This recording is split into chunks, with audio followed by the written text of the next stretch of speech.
Habiendo leído ya el pasaje, le he puesto como título a la reflexión de hoy: casi cristiano,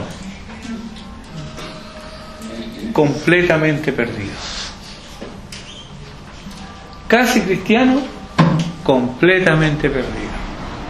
Basado en Hechos, capítulo 26, los versículos 19 al 32.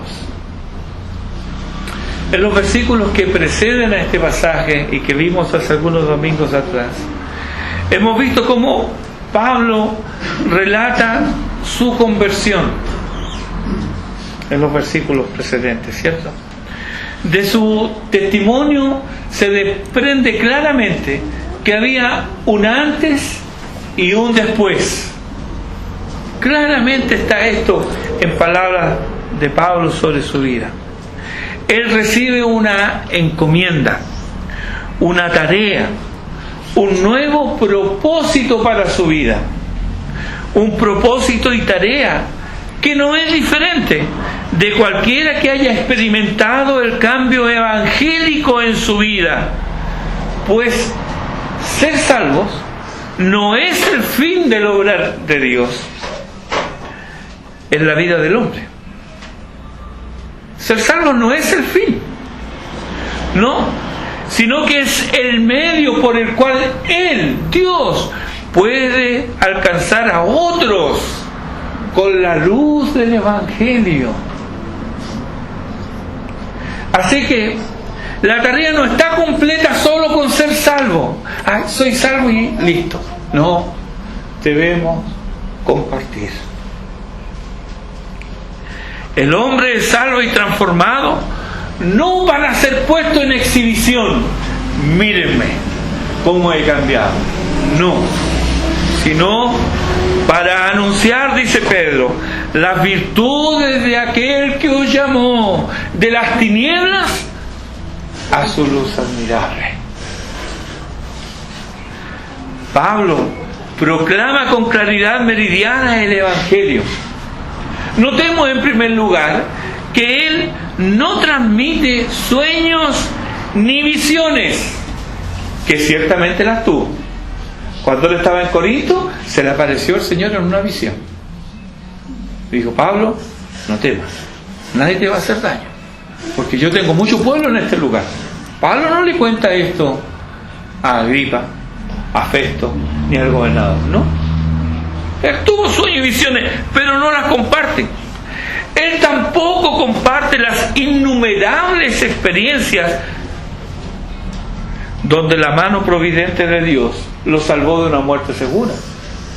Tampoco comparte eso. Podría haberle contado: miren, una vez yo estaba en Listra predicando y esta gente loca quiso honrarme como si yo fuera un dios, y como me opuse terminaron apedreándome y me sacaron medio muerto. En fin, usted conoce la historia. Hechos 14. ¿No les contó esto? ¿No? Tampoco hizo mención de las veces que Dios lo usó poderosamente para oponerse y contrarrestar las obras de las tinieblas. Dios lo usó a Pablo. ¿Se acuerdan cuando se apareció Elimas y este se oponía al Evangelio? Y le dice Pablo: ¿hasta cuándo trastornan los caminos del Señor? Y él queda ciego. ¿No le cuenta esto? Pablo había tenido esta experiencia, pero él no la comparte. ¿Por qué? ¿Acaso él no estaba seguro de haber vivido esa experiencia? ¿Acaso dudaba de la procedencia de las mismas? No, hermano. Él no menciona nada de esto porque las experiencias, los sueños y las visiones no son el Evangelio.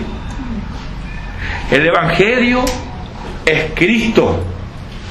Y el objetivo del Evangelio es anunciar las virtudes de Cristo. Él es quien abre los ojos del alma de aquellos que están en oscuridad. Es Cristo.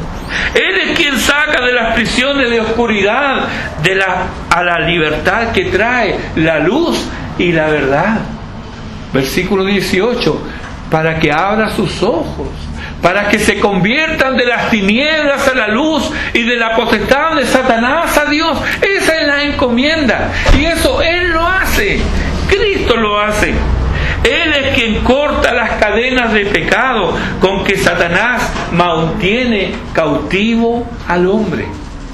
Él corta las cadenas. Nosotros no podemos hacerlo, ¿no? Él es quien perdona los pecados, todos los pecados, cuando se viene a Él con arrepentimiento y fe. Él es quien nos santifica y nos da herencia entre los santificados, una herencia eterna que no se puede corromper, que jamás se contamina y que siempre está fresca. Entonces, ¿de quién vamos a compartir? ¿De nosotros? No. Pablo no compartió de él, él compartió de Cristo. Ahora bien, el testimonio, por muy bien elaborado que esté, está incompleto si no se personaliza. El Evangelio consiste de hechos, pero puedes conocer muy bien los hechos y jamás ser conmovido. En este sentido, es semejante a conocer el camino solo memorizando un mapa. Por ejemplo, sabrás que para ir a Mendoza desde aquí, debes tomar el camino internacional, pasar por los Andes, subir la cuesta de Caracoles y atravesar, ¿cierto?, la cordillera, en algún momento el túnel internacional, y al otro lado está Mendoza. Eso lo puedes ver en un mapa. Pero, ¿qué sabrás de la sensación de pequeñez que se experimenta en la montaña? ¿Qué vas a saber del silencio arrobador de las alturas, interrumpido a veces por el silbido de las corrientes de aire o el murmullo de caudales cristalinos que raudos descienden en cascadas brillantes o en serpenteantes arroyos? ¿Qué vas a saber de eso? ¿Qué vas a saber del cambio de tonalidades en el macizo andino cuando el sol acaricia sus laderas y se despliega en todo su esplendor la paleta multicolor del artista celestial? ¿Qué vas a saber del frío gélido en las sombras o del fulgor radiante de las nieves eternas? Nada. Para saber experimentar todas estas cosas, debes hacer el viaje. Eso no vas a estar consciente solo mirando un mapa. Esto nunca lo experimentarás conociendo un mapa. Para experimentarlo, tú debes hacer el viaje. Pablo entonces no solo se remite a los hechos, sino que pasa a contarle a Agripa, como si él fuera el único oyente, cómo la revelación de Jesucristo fue por él obedecida. ¿A qué lo está induciendo aquí? Pablo le dice, versículo 19, por lo cual, oh rey Agripa, no fui rebelde a la visión celestial. Tuve esta visión del Señor, tuve esta encomienda, no fui rebelde a Él. ¿Por qué? Porque Él quiere que Agripa, un conocedor de las Escrituras y un conocedor de lo que había pasado con Jesucristo, también haga carne el mensaje y él también obedezca. En este anuncio del Evangelio, que no se remite solamente a contar hechos, se insta a los hombres a volverse a Dios. Versículo 20, que se arrepintiesen, dice, y se convirtiesen a Dios haciendo obras dignas de arrepentimiento. Algunos, como los atenienses en el capítulo 17, tuvieron bastante con los hechos, ya que ellos consideraron que la resurrección, eso era cosa de loco. O sea, ¿cómo creer en la resurrección? Entonces, pasaron por alto la orden divina a todos los hombres, en todo lugar, a que se arrepintiesen. Sus mentes chocaron con la resurrección. Pero no son los únicos. Tampoco los judíos aceptaban la resurrección de Jesucristo, pero a esto se añadía el concepto nada agradable que ellos debían también arrepentirse y convertirse. Aquí tenemos obstáculos de distinta índole. Un obstáculo intelectual, la resurrección. No. Y uno escucha ese argumento. ¿Quién ha venido de los muertos? Jesucristo. Él resucitó. Él resucitó. Pero hay otro argumento para oponerse al Evangelio. Y este es arrepentir.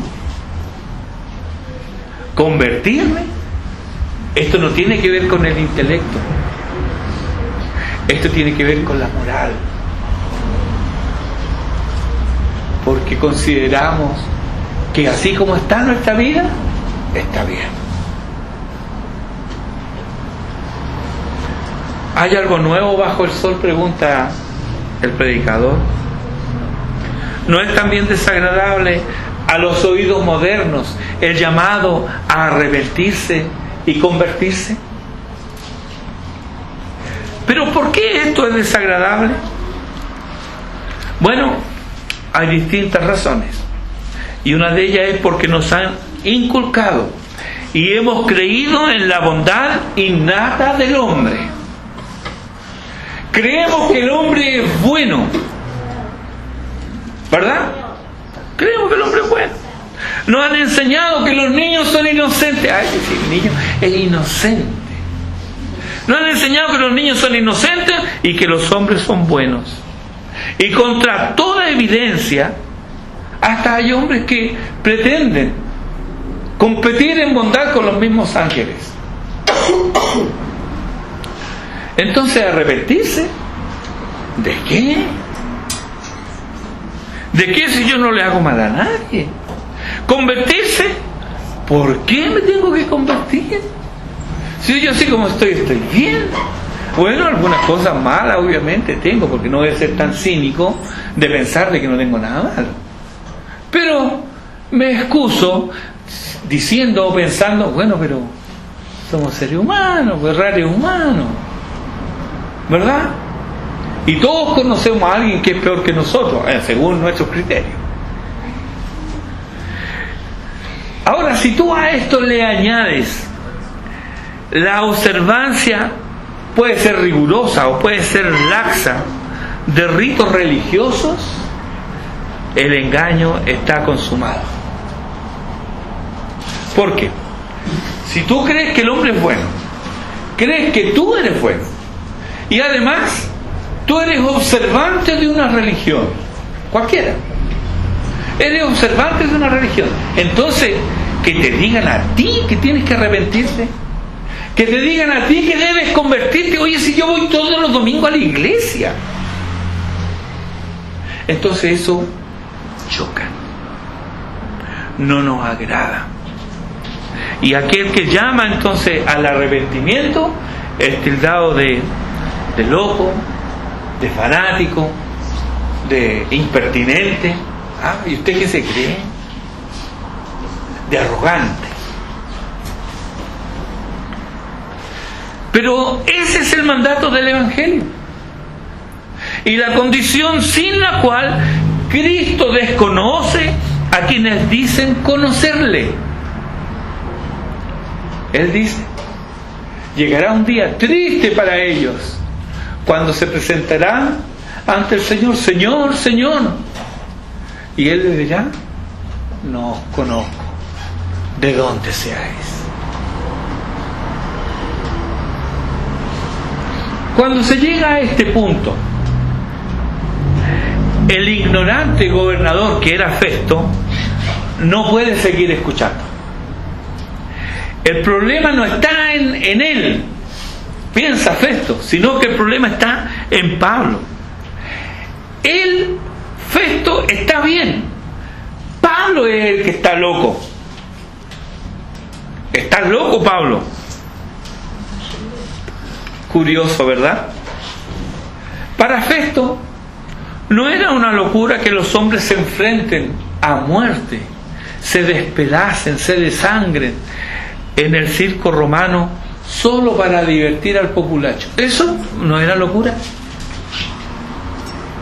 Para él no era una locura el infanticidio y el relajo moral que corrompía desde el trono hasta el último súbdito del imperio. Eso no era locura.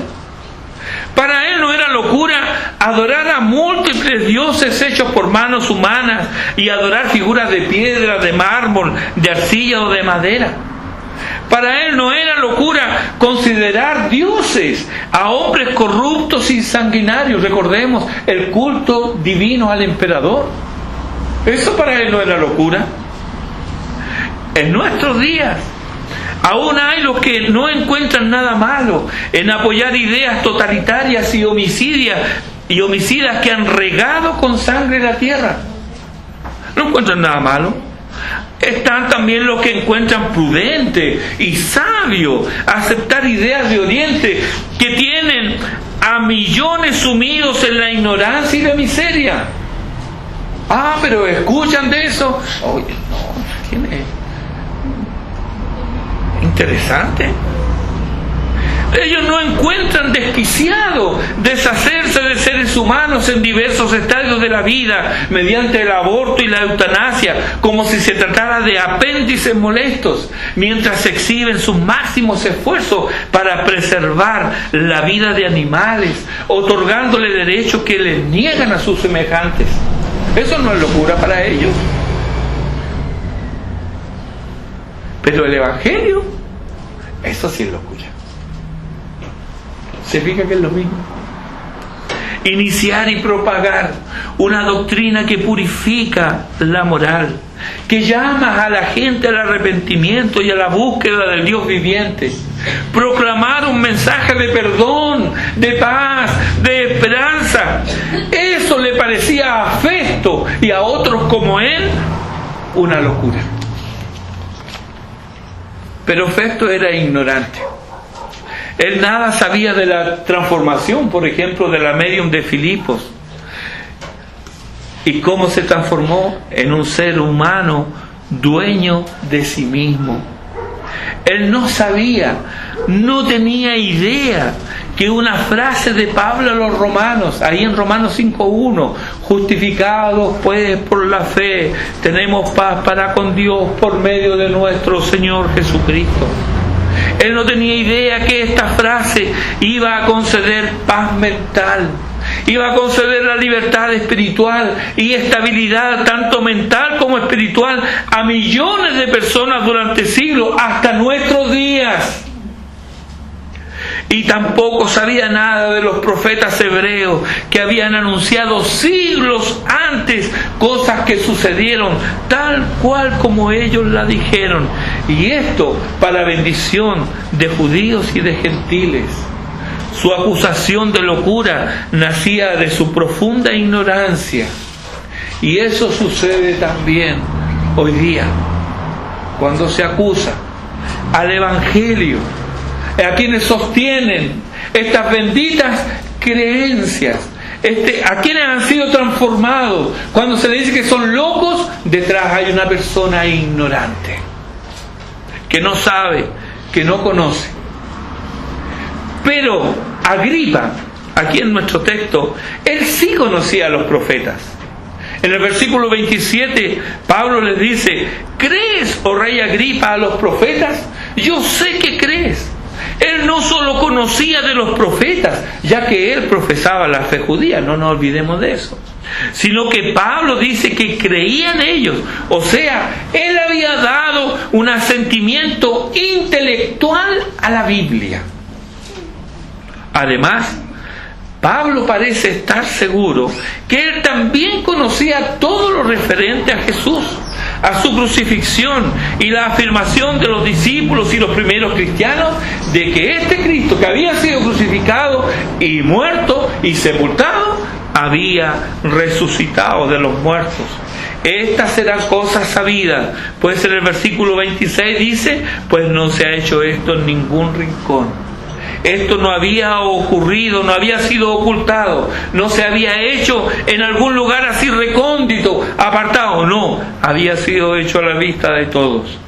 Así que la cuestión era que Agripa sí conocía las Escrituras, sabía de la esperanza mesiánica y cómo las Escrituras se cumplían en la persona de Jesucristo, habiéndole Dios resucitado de los muertos. Agripa era un experto en la fe tradicional de Israel y podía ver cómo Jesús era el cumplimiento de dichas profecías.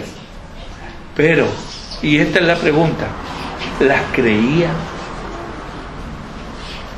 Estos eran los hechos, y Pablo lo refresca en la memoria de Agripa. Agripa tenía ante sí el mapa completo, pero aún no hacía el viaje. Y la pregunta es, ¿lo haría? Darle un asentimiento intelectual a la Biblia y no someterse al Cristo de las Escrituras no te hace casi cristiano. No. No existen aquellos que, no, si está cerca. No. Tampoco te deja casi perdido, porque ambas categorías no existen. Pablo no se contentó solo con narrarle hechos a Agripa. Pablo personalizó el mensaje y lo llevó al punto en el cual Agripa debía tomar una decisión. Este es un ejemplo para nosotros cuando compartimos el Evangelio. Agripa se dio cuenta de dónde lo estaba llevando Pablo. Era un tribunal público. Y no solo Pablo estaba observando el rostro de Agripa. Allí estaba Berenice, estaban los comandantes militares, estaban los principales hombres de la ciudad y el gobernador. Solo Agripa y Berenice eran judíos y los otros muy probablemente eran gentiles. ¿Qué haría entonces Agripa? La conciencia de Agripa, su razón, su mente, concordaban en darle la razón a Pablo. Pero él no podía hacerlo sin evitar exponerse a la oposición judía. No nos olvidemos que él era rey. Los judíos eran sus súbditos. Y también oponerse a la burla en algunos casos o a la incomprensión de los gentiles. Y otra pregunta, ¿qué diría de él el emperador si se enteraba? Porque fue Nerón el que lo nombró rey. ¿Y qué diría de él? Se fija que muchas veces las cuestiones que pesan para que una persona venga a Cristo no es tanto que no entienda el Evangelio, sino que esa desobediencia manifiesta y activa obedece a otros factores externos. El que dirá, lo que voy a perder, y por eso no quieren obedecer. Agripa entonces desvía la estocada de la pregunta de Pablo con un comentario amable pero dilatorio. Versículo 28: por poco me persuades a ser cristiano.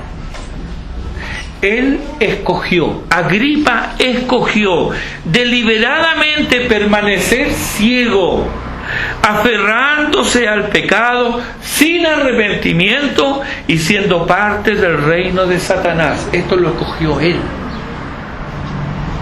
Le importó más la gloria de los hombres que la gloria de Dios. Nota que Agripa no era un incrédulo. Él se convirtió en incrédulo luego de oír el Evangelio y no obedecerlo. Las razones y las excusas abundan si de dilatar la decisión de volverse a Dios se trata. siempre será así. Pero eso no hace mejores a los hombres. Eso los endurece cada día más. No es que estén cerca de ser cristianos, sino que cada rechazo los aleja más de la gracia salvadora. Ese es el peligro de quien vez tras vez escucha el llamado al arrepentimiento y no se arrepiente. Cada rechazo los aleja más de la gracia salvadora. Y hay más esperanza, hermanos, de aquel que, aunque perdido en vicios y con una vida miserable y llena de maldad, nunca ha oído el Evangelio, que de aquel que, confrontado con la verdad, prefiere permanecer en las penumbras de la no decisión. Porque no decidir es una decisión. Dilatar es rechazar. Por eso dice Hebreos 3:7, por lo cual, como dice el Espíritu Santo, si oyereis hoy su voz, no endurezcáis vuestros corazones. Observar esta conducta en un semejante es doloroso. Ver cómo los hombres cierran sus corazones al influjo del Evangelio y rechazan a Jesucristo es amargo y doloroso. ¿Por qué? Porque los casi cristianos terminan en el infierno. No hay otro lugar. Está la gloria con Cristo, donde van todos los redimidos por Él y los que han llegado con arrepentimiento y fe al Calvario. Allí, en la gloria con Cristo.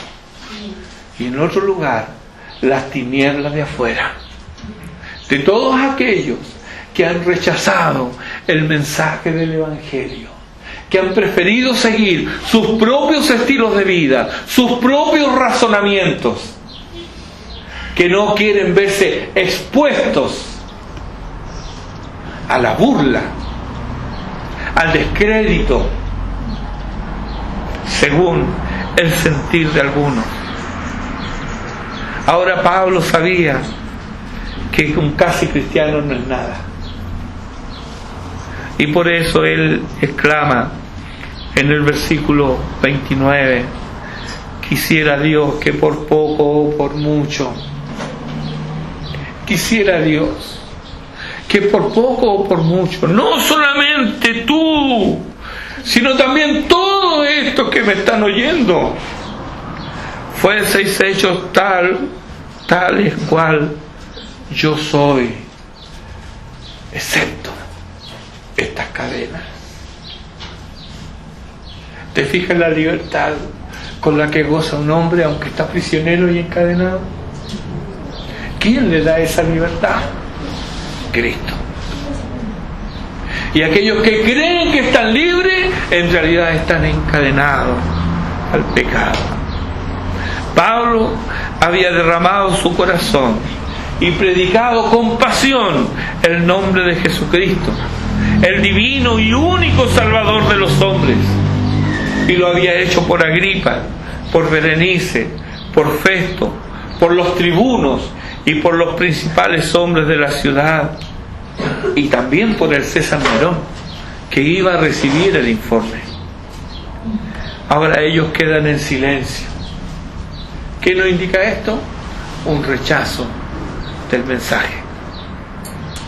Concordaron en que Pablo era inocente y que podía haber quedado en libertad si no hubiera apelado a César. Pero hermanos, Dios quería a Pablo en Roma. Eso es lo que lo sabemos desde hace ya algún tiempo. Ahora, concluyendo, tú y yo, si somos cristianos, tenemos un mensaje que dar. Tenemos un mensaje que dar. Pero no debemos contentarnos con entregar solo datos y hechos. Las circunstancias, por supuesto, difieren, pero el propósito debe ser siempre presentar a Jesucristo crucificado por nuestros pecados y como poseedor de perdón y vida eterna a quienes vienen a Él con arrepentimiento y fe. Entonces esto exige una decisión de aquellos que escuchan el mensaje. Pero si quien hoy está escuchando no es cristiano todavía, quiero decirte algo, que si dilatas el volverte a Dios, que no sigas el camino de Agripa.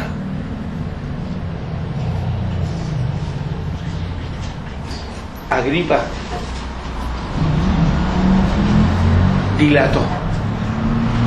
Por poco me persuades a ser cristiano. Mira, soy casi cristiano, te encuentro toda la razón, pero dejémoslo para más adelante. No sigas ese camino, porque ese camino no te va a llevar a un lugar de gloria y de bienaventuranza, sino que te va a llevar a la condenación eterna. Cuando niño,